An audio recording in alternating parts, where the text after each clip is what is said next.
everyone, welcome back to my channel. This is going to be a little longer of an intro than normal because today I'm going to be doing things a little different, as this is going to be the first installment of a series I'm calling Looks and Books. Now what this series is, instead of telling you what I'm doing while I'm going through it in my makeup, I will be discussing a book that I've read recently or that I really enjoy and giving you my thoughts and reviews on it as I do my makeup in the background. Now everything I used in my makeup looks I will have posted in the description box down below, so if you're curious about that you can go and check it out. I'm probably going to be doing this series once or twice a month to start out on Saturdays, and the books that I'm going to be discussing, there may be spoilers that I mention, so if you haven't read the book that I do mention, just be warned. The first book in this series I'm going to be talking about is Ready Player One by Ernest Cline, and if you don't know what it's about, I'm going to read you the back summary right now. In the year 2044, reality is an ugly place.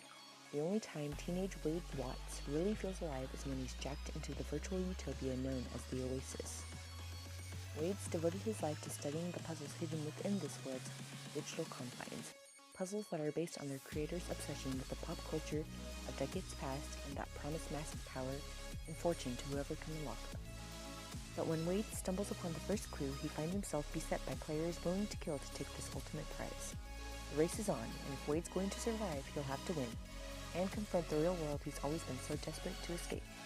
Now for each book that I discuss in this series, I'm just using general book topic questions that I found offline, and I'm going to be applying them to each book, so that you get kind of my general thoughts and review on the book that I am discussing. Now if I had to use 3 words to describe this book, I would probably use immersive, suspenseful, and thrilling. I think what I enjoyed the best about this book is the overall storyline, how it was unique to me as I have never read anything like it before, and I really enjoyed the older references, especially the 80s music, movies, all of the older games, because I myself am not necessarily that young. Now granted I was more of a 90s kid, but my parents really drilled in 80s knowledge, trivia, culture into me, so I'm pretty accustomed to all of that. Now I liked pretty much all of the main and secondary characters in this book, such as Helen aka H, Wade aka Parzival, Samantha aka Artemis, Ogdenmaro, and I don't think I'm going to be saying these names right, but I'm going to give it a shot. I believe they're pronounced Dato and Shoto. Forgive me if I butchered those. If I do not say those correctly, please let me know in the comments below. But if I think I had to choose one favorite character, I think it's pretty much a tie between Helen and Wade. Now, my least favorite characters in this book, I think they don't really come as a surprise if you've actually read this book yourself, but Nolan Sorrento, he's just kind of a jackass. And then Wade's aunt, I think her name was Alice. I just did not like her at all.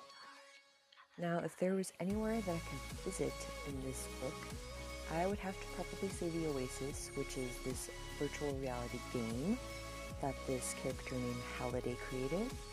And essentially, everybody in the world in this future dystopia, they all work there, they all spend most of their free time there, and it's really just something that sucks everyone in. Kind of almost like an addiction and an escape from reality for most people. And if you think about it, I actually see this as a very plausible, realistic step in our future, since we, as humans, just keep advancing technology further and further. I could see how virtual reality could get really widespread and worldwide and become this huge, huge craze. So I myself can really see the appeal of something like the Oasis, and I think it'd be just really fun to go there, visit it, see what it's really like, even though it's a fictional place, of course.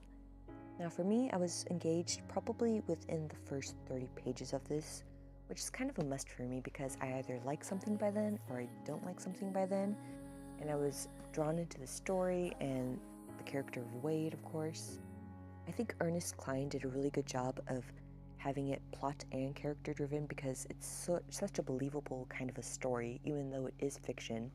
You could kind of really visualize it being something, how it's realistic, but then also the characters, how they push the plot forward, how they get it from A to B. Now, I would say that I kind of did see the ending coming because I mean, the main character is Wade. We are seeing the book through his point of view in first person, so you kind of know, like, have a sense maybe early on, maybe midway through, maybe 3/4 of the way through, but I kind of figured that he was obviously the hero of the story. But then there were also some things within the book that did surprise me, and I was pleasantly surprised by. And I cannot wait to read the sequel. I heard they are coming out with a sequel of this book, and I'm really excited. Ernest Cline has become one of my favorite authors after reading this. I've also read Armada, which I will probably be reviewing sometime soon. With the sequel, I would really love to see more of the backstories of H and Artemis, and just see where their lives end up now that they've gone through this huge experience together, and if they keep in touch, whether or not they face more obstacles in the future. So to sum up what I've been saying, I really do recommend this book. Let me know in the comments below if you've read this book and whether or not you like or dislike it, or just found it so-so, whether or not you like Ernest Cline as an author. So doing this video was very fun. I loved how I could incorporate two things I'm really passionate about. And if you like this kind of video, just let me know any recommendations in the comments of books you may want me to review in the future. Give this video a thumbs up and subscribe if you aren't already, and I'll see you in my next one.